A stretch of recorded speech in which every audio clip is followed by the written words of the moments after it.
যোৱা পৰহি যিটো ঘটনা ঘটিছে এই ঘটনাক লৈ আমি তীব্ৰ ভাষাৰে অলৰেডি গৰিহণা দিছোঁ।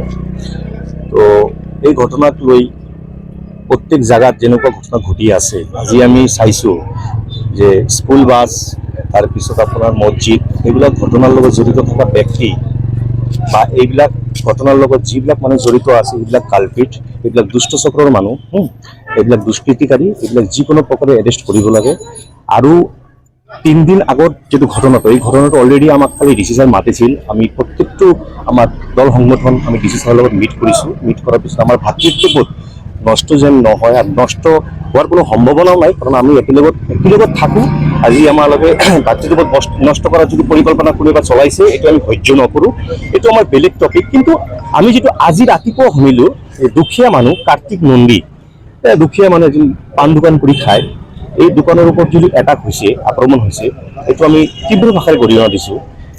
যিকোনো ব্যক্তি এই ঘটনাৰ লগত জড়িত আছে, অতি সোনকালে আমি পুলিচ প্ৰশাসনৰ ওচৰত অনুৰোধ জনাম, দাবী জনাম, অতি সোনকালে দোষীক বাজেয়াপ্ত কৰিব লাগে আৰু উচিত শাস্তি দিব লাগে।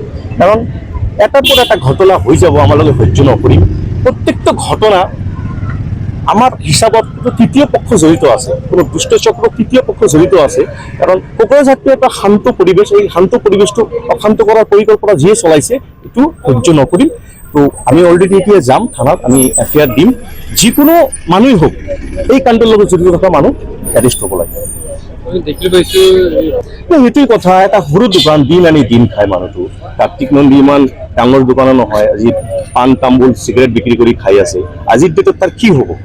কোনে তাৰ ওচৰত থাকিব? কোনে তাক সহযোগিতা কৰিব?